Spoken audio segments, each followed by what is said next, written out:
just an interesting thing because we're demanding a lot in the stress that we're asking for in these CrossFit workouts. Well, not even just, we're asking a lot of ourselves as humans in general nowadays with the amount of stress and strain that we're incurring just living life and doing your job, and even just sitting around is a lot of stress and strain. Absolutely. The crappy food we eat is a lot of stress and strain. Right. Then we're being taught that the only way to get fit and healthy is to kill yourself for an hour a day. Right. Or to burn it off. Right, to burn it off. And, that's just adding to the problem.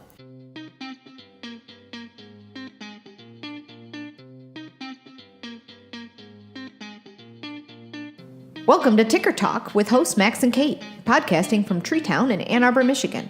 Ticker Talk shares the everyday success stories and science behind the heart rate-based functional aerobic fitness training practiced at CrossFit TreeTown. Max and Kate explore the research, science, and practical experiences behind Ticker Training, a program developed by Max for just about everyone, your grandma, your cousin who runs marathons, and you. In this series, we'll explore what exactly heart rate-based functional aerobic fitness is, how what you eat affects how you move and how you feel, what tools to use in tracking progress, and how to fit training into your everyday life. Join us and learn something new to make a healthier you. Pace yourself.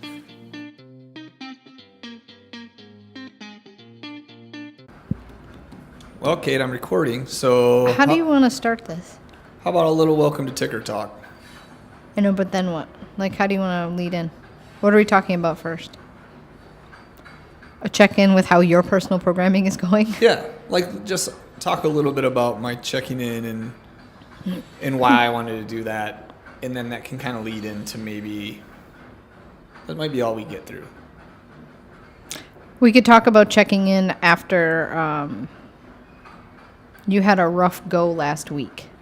And then you can talk about being underfueled. Well, I had a couple. I had some good goes and some bad goes. All right. Right? Yeah. So I wasn't sure where I was at. Fair. So we're already on. Are we on there? I am recording. And even on all the buttons over there where you screen? I don't need it there. Okay. I'm doing it all here. Man. Yeah. Hard to keep up with our technology. Yeah, we got it all. All right. Welcome to Ticker Talk. Max and Kate here. Welcome, everybody. We have kind of a check-in post going up today. You had a week last week where you had some highs and some lows, all within a couple days of each other. Yep. Give us a little background of where you were last week, because I'm sure as we're moving through these map progressions and we're getting down into like the nitty-gritty go on and off in shorter periods of time, everyone's feeling, from what I hear in the gym, a little thrown off these past couple weeks of where they are in their training. So let's talk about last week. You had one day of testing that went really well. Yeah, so it was we were testing the one we did in class yesterday, the power clean and biking workout. Yeah. And I was having zero issue with it. Was moving fast, moving the weight cleanly. Heart rate was staying, within 5-6 beats of my math. Best day ever. Yep. And, it was 35-40 minutes of work and felt really good. And then maybe it was the next day or two. It was the very next day, I believe. Yeah, the very next day. I coached in the morning, did not train in the morning, spent the entire day just kind of chasing my tail and doing a whole bunch of things and not eating. Pretty much even went home and then was feeling antsy and I was like, I got to get back to the gym and go move, and came back and did something that generally I would be relatively aerobic at. You did the workout with class. Yeah.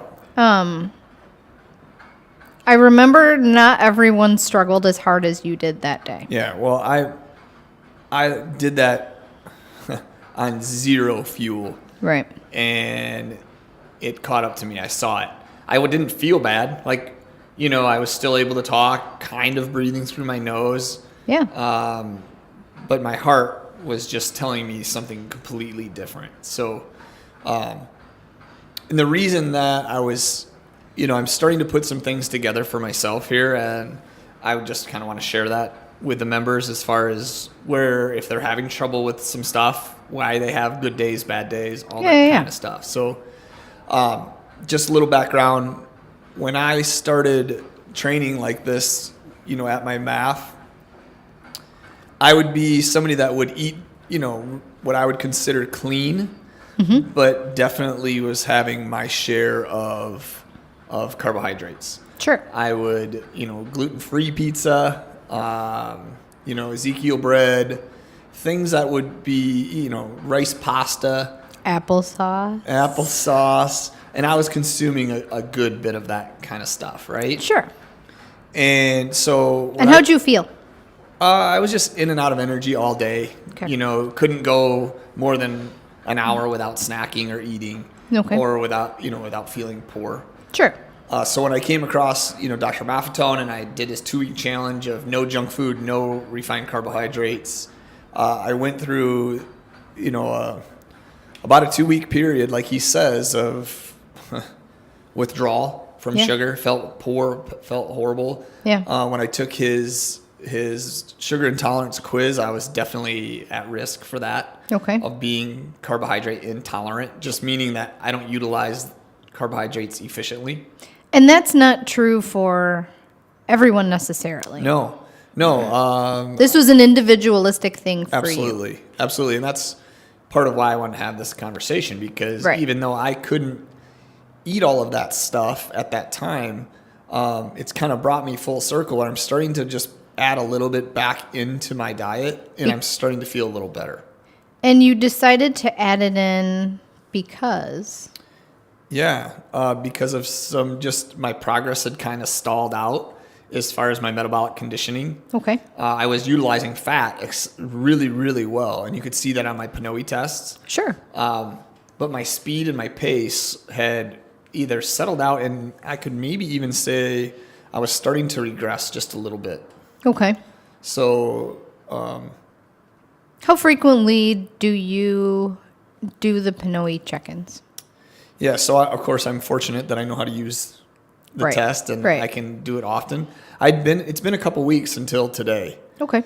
And we got a new PNOE with a new mask and a new line and all. I like to test those to see if they're in line with other tests that I've seen, because I'm quite consistent with my diet and with my stress levels and stuff. So there's not a whole lot of factors in that. So I can feel like if one unit shows a certain test and the second one shows a similar, that it's accurate. Because the big thing that we talk about daily when we're talking about this training, the ticker training we do, is we're using your heart to show the stress and strain on your body. Correct. And so often the stress and strain we are putting on our bodies is the CrossFit workout we're doing on the main floor for the day. Yeah, well, that's why we're measuring the stress and strain anyway, right? Right, because we're piling on additional quote-unquote unnecessary stress.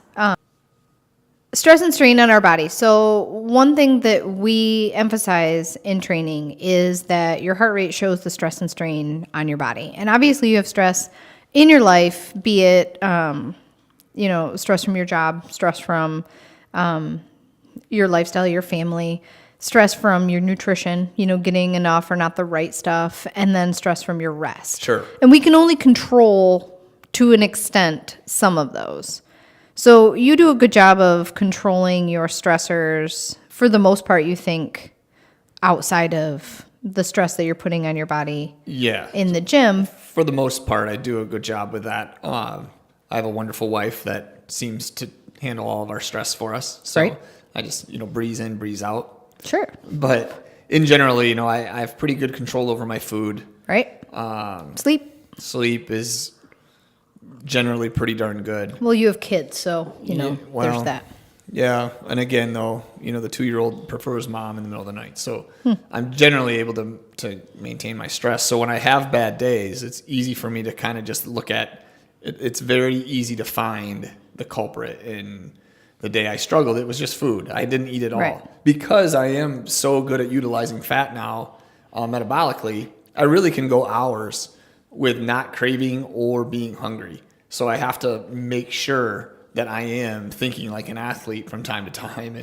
So circling back to that, exactly. Yeah. Like before you started doing this kind of training and before we really looked into it, needing that up every hour or so. Like it sounds like that changed a lot. Absolutely. Yeah, I couldn't go more than 15, 20 minutes without looking for a snack. Let alone pick to do a workout at 4:30 in the afternoon on no fuel without even thinking of it, just jumping into the class. Correct. And performance-wise, I was performing fine. Like if You were keeping up and doing great. I wouldn't have had any outside factors showing that I was having a poor performance, other than the fact that I was monitoring my heart and it was like working really hard compared to what I normally do. So Right. Yeah, you represented a really nice scaled division that day. I went through every division. Every division. Exactly. I was still not doing it well. Which then, lit something up. So then you came in, you had several days. You came in today, and we are down to minute on, minute off work, which can be really hard or really easy depending on the movements and the person. Absolutely. So today's workout was air squats and double unders. Yep. Two things you're proficient at a heart rate that Correct. is acceptable. Yeah. So for a minute of work at those two things, I can move relatively fast. Did you do this workout with class before you put the mask on? I did. Okay. I did. I had done it with class, and heart rate was peaking out at about 150 beats. Only on a few sets when I got kind of what I would call just hurrying up, or if I would hit my foot, that makes me go a little higher. But that adrenaline of that jump rope trip. You got to hurry up and get it done in a minute. It was supposed to be minute on, minute off. So I wanted to see, what kind of fuel I was utilizing in a test like that to show that, hey, becoming metabolically efficient doesn't have to, can be, I wanted to show that does reduce stress and strain. And I also wanted to just check in. I'd had a couple good workouts. I'd had some bad workouts. But my good workouts are starting to outweigh my poor workouts, meaning my heart rate staying down. Right. You're recovering really well. You're not spiking up. Correct. And we kind of touched on this a little earlier, but I'd gone through this 2-week period of, actually, it was more like 6 to 8 months of, I was eating almost zero carbohydrates other than from leafy greens, vegetables and carrots and stuff like that. And I had seen that my performance was not getting any better, maybe even regressing a little bit as far as my pace and speed. Like my row pace was not what I thought it should be anymore. Okay. Just meaning that I was showing more stress than what I should be. And you attributed this to diet. Yeah. At first I was just kind of like, well, maybe I'm just not eating enough. And you kind of touched on that a little bit, but what I just through some talking with my mentors and things like that, I just realized that maybe I needed a little bit of, sweet potatoes, a little bit of rice, to kind of help, with my power output and to reduce my stress and strain. And so I started to add a little Ezekiel bread to my breakfast, which is, filled with eggs and avocados generally. You were witnessed eating an avocado this morning. Yeah. Much to many gym goers' delight and disgust. Yeah, I think there's some video on that, in fact. But since I've started doing that, my workouts have been much better. And I haven't really sacrificed much as far as being able to utilize fat. In fact, what I'm finding is that when I need to be powerful, it's there. So for power cleans, front squat, back squat, all that kind of explosive type movement, that power is easily available. But yet when I do a workout, kind of like that I have up on the screen here now, that I can still utilize the majority of fat during this. So I just took a quick video today of this workout that we did. And total pro move, by the way, holding on to the jump rope. Yeah, we figured that out at 9 or at 7 a.m. together. Yeah. But you can kind of see the PNOE test here. This top line again is total calories. The red is fat utilization. You can see here for this, I did just 10 minutes of it. This was about a minute on, minute off. During this test, I utilized, almost 100 calories of fat. So it was very efficient fat-wise. Now, again, my heart rate, I pulled my heart rate up here as well. You can see it's a nice graph. That is a nice graph. You can see look at here, those lumps. Yeah, like I peak out here most of the time at about 149. I get a couple here, 153, but my math is about 144. So I'm playing the majority of the time here in that range, and you can imagine the efficiency that I have in a test like this or a workout like this on a daily basis, how that can affect my overall metabolic efficiency long term. So, free associating here a little bit.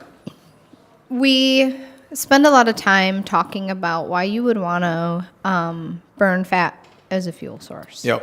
So, quick reflection on that. Why do we want to burn fat as a fuel source? Yeah, well, one, it's efficient.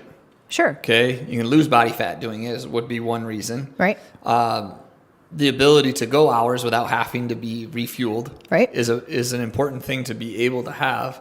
And then there's also inflammation reduction, having a healthy respiratory system, having the ability to utilize oxygen efficiently. Because the ratio is a utilization of oxygen to carbon dioxide is how we figure out, what you're burning because of how fat is broken down and is exhaled via carbon dioxide. That's how the PNOE works in layman's terms, more or less. We're looking at the ratio of oxygen. Yeah, and you can see that on this graph here on the left-hand side here. The blue is oxygen in, red is CO2 out, and you just want a big gap there. The bigger the gap, I would call the healthier the person, the more efficient that person is, better athlete they're going to become, the less sore they're going to feel, the ability to do high volume of work. Well, because soreness is inflammation as well, right? Correct. So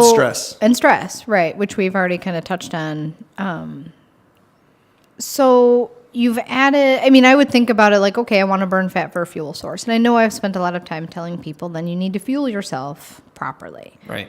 Which is different for every single person. It all depends on what your body needs and how tolerant or intolerant your body is for every single macronutrient there is. Right.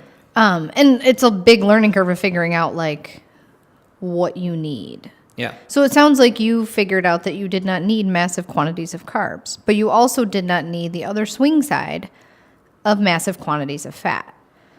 I wouldn't necessarily say that. What I would say is that I needed some carbohydrate source. Right. Now, maybe we'll continue to play here and I can be better about eating my vegetables and I could get them all from my vegetables. But I don't know. You can see here in this test, I require a lot of fuel just to be alive. That's where I was trying to kind of go with this, that, any extreme diet is what it is. It's extreme, one side or the other. So yeah, you'll never hear me say I'm a keto supporter, just because I think that, am I in ketosis? Probably a lot. Sure, I don't know. But I don't prescribe to any diet, and I wouldn't tell anybody unless it's specific to them and it works for them.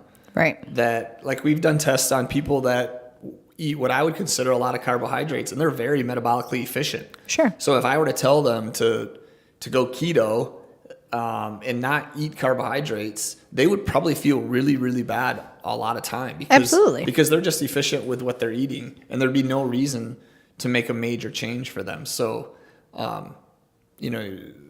this one-size-fits-all idea needs to be addressed for sure. Fuel source in general is just an interesting thing because we're demanding a lot in the stress that we're asking for in these CrossFit workouts. Well, not even just, we're asking a lot of ourselves as humans in general nowadays with the amount of stress and strain that we're incurring just living life and doing your job, and even just sitting around is a lot of stress and strain. Absolutely. The crappy food we eat is a lot of stress and strain. Right. Then we're being taught that the only way to get fit and healthy is to kill yourself for an hour a day. Right. Or to burn it off. Right, to burn it off. And, that's just adding to the problem. So scroll down a little bit on our screen so we can see the utilization there in the bottom two, where you use all of those calories. So you can see your total caloric demand for that workout was really high. That blue line is really high up in the right-hand graph. And then you can see the corresponding use of the fuel. That red line at the bottom is also really high. And we don't need specific numbers. You can just see it on the graph that you're using a lot of fuel. So the first thing that I notice is that in some of your previous tests, before you had added in more carbohydrates, your blue line on the bottom was relatively flat all the way at the bottom. Yep. And now it's not. Yep. However, from what I know, looking at the fact that you're using 2 fuel sources there towards the end of your work, how'd you feel towards the end of that test, towards the end of that work? I felt good. I mean, that was about an hour and 40 minutes into training this morning. So I was definitely, I'd been doing some work. Yeah. But I could have done it for another hour. Right. You know what I mean? That's about at the end of that work, at the end of that test there, that's about, I think, 600 double unders and 400 squats into that workout. So right. I had done a fair bit of volume even before I started this test. And you were still reaching for and pulling an incredible amount of fuel, and most of that from fat. Yeah. And that would be what the goal would be for sure. So looking ahead next week, the week after, in between now, you had this check-in. Yep. And the check-in didn't really tell you anything about like what zones to train in. So you're using your same ramp-up zones to train in now, but you're changing your fuel ever so slightly. What do you expect to see in your training? Yeah, I expect to see some changes in my ability to be faster through this. The whole thing with map 1 compared to, say, map 8 or 9 or 10 is you're moving faster. So you're going to have the ability to stretch your aerobic zones more often. But yet still, that's part of the thing that we're seeing with these tests, and why I did this is, for this 10-minute test, I was burning fat the entire time. If I would have continued on and let my heart rate creep without the minute on, minute off, my fat utilization would have started to descend a little bit. Right. So I would have burned less fat during this, 10-minute test than I did by being minute on, minute off. And not only that, but I'm also building my aerobic system. My ability to utilize fat is increasing in theory. So the theory behind that walks me into another point that I wanted to emphasize, in that how targeted the MAP training is to our mission of training our aerobic systems to be as big and as efficient as possible. Yes. So I couldn't just, take any sort of, random programming, throw a heart rate monitor on, and expect these same results. That they're so targeted in that we need these MAP 1 progressions and we need those MAP 10 progressions to properly train your system to respond. Well, in my opinion, just the way that we are teaching people to progress is giving their body the ability to actually learn to utilize fat. If you were to just take CrossFit.com workouts, 21, 15, 9, or 5 rounds of 10, 10, 10 of anything, that's going to pull you out of your MAF or your ability to utilize fat zones very, very quickly. So part of the magic here that we're doing is, the rep schemes, the time domains, they're all giving you the opportunity for success, right? So they're important. Correct. We're giving you the time domains and the rep schemes to be able to keep your heart rate in the zones without having to stop. Right. Right. And just stand there, because all of a sudden that becomes a different type of training. Right. And that's why it's important to train the different, work to rest ratios. Right. Why it's important to test from time to time. We're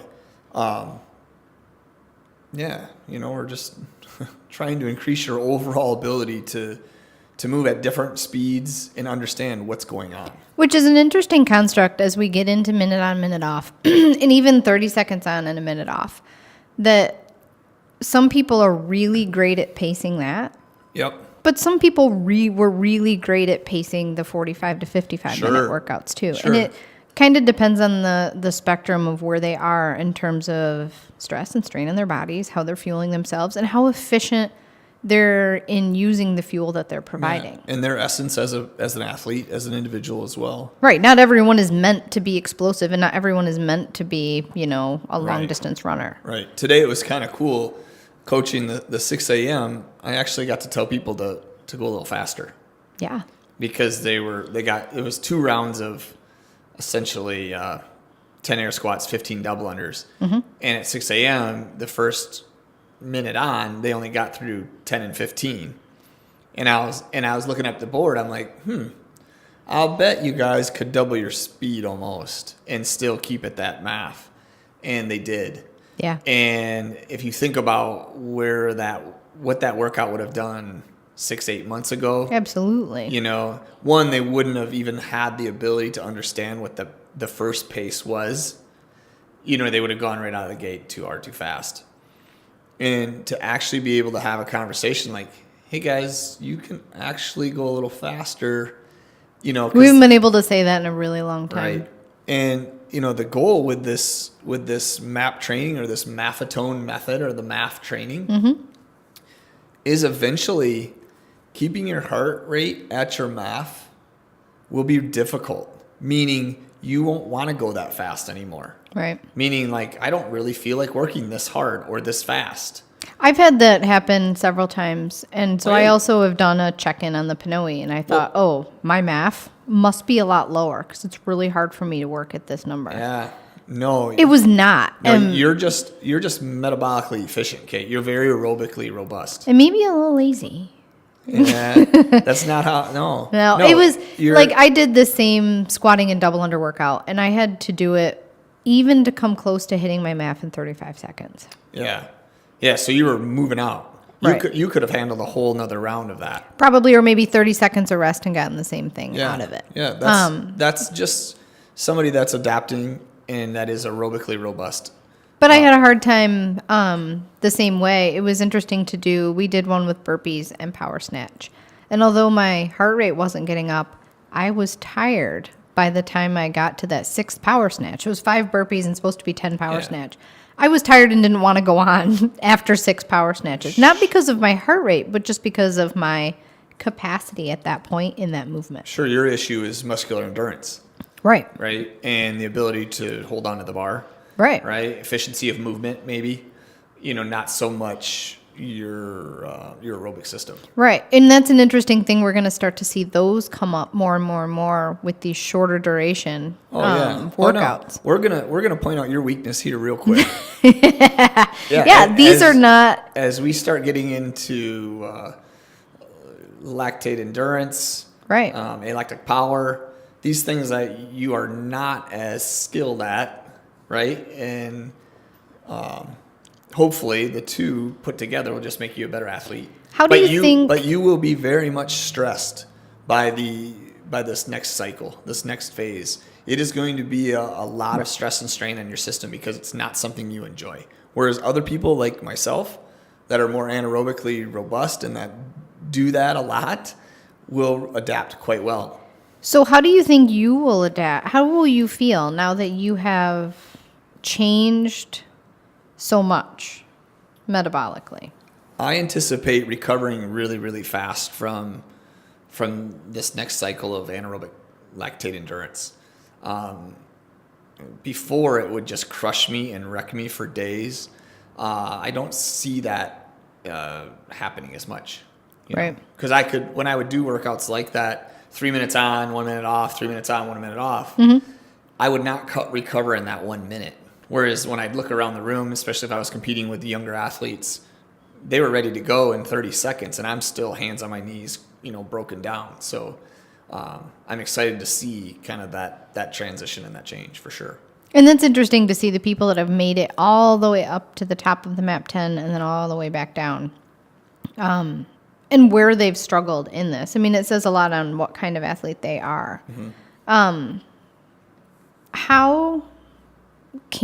I'm trying to blanket statement here, how to handle the stress of some of these shorter, more intense efforts while utilizing what we have learned up to this point in all of the work to rest. Yeah. First of all, the complaint is going to be, I just feel like I can't get my heart rate up anymore. Right. Right? We're going to hear that again.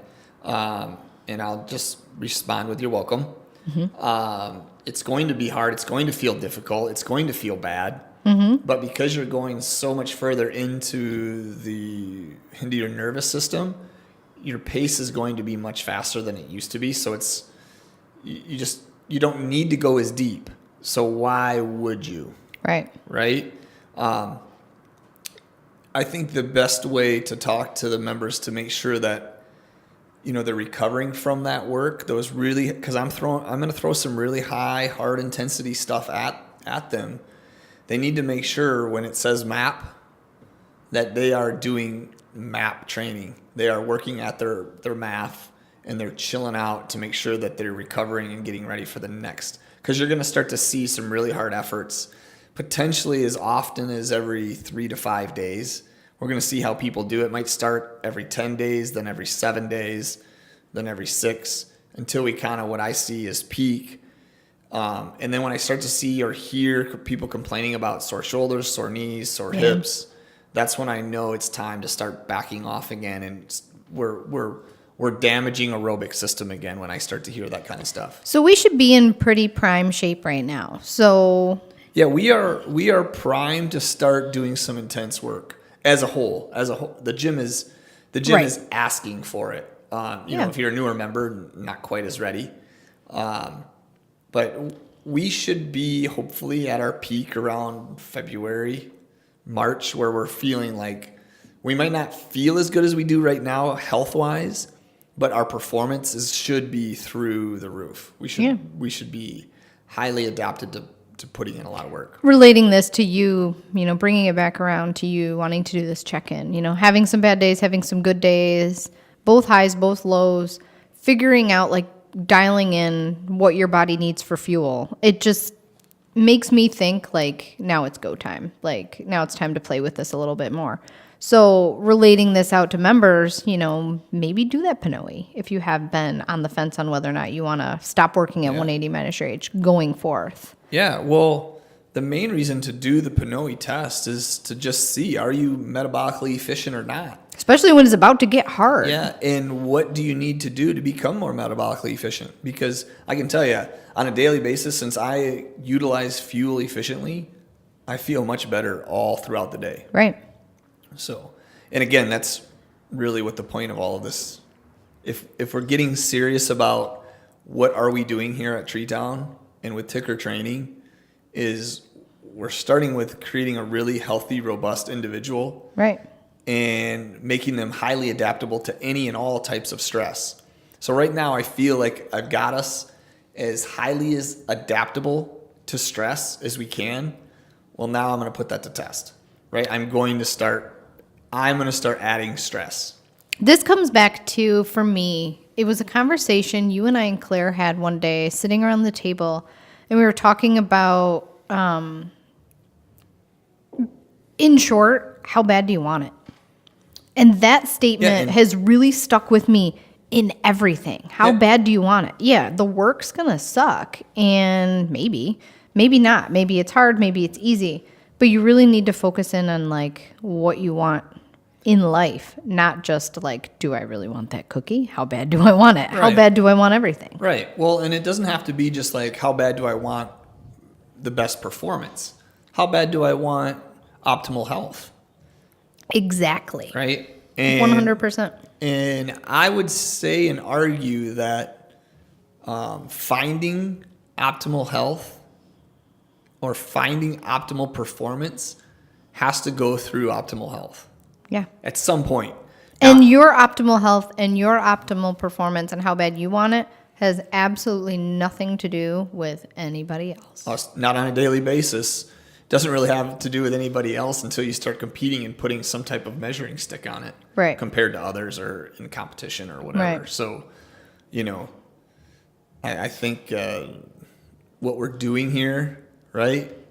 The whiteboard doesn't have much impact here, right. Generally on a daily basis. Every now and then we get into our little one-on-one battles that are fun, and sure. Can you stay aerobic and beat the person next to you, that's cool and fun sometimes too. And maybe on a day when you're feeling really good, you can. But then you also have bad Sure. days. And then you need to check yourself and figure out why. Yeah, Is it a fuel? Is it a sleep? Is it a stress issue? Yeah, if you are having a day, a quote unquote bad day, and you're starting to compete, you better back it off real quick. How bad do you want it? How bad do you want that soreness to knock you back the next day? Yeah, like what's the point, right?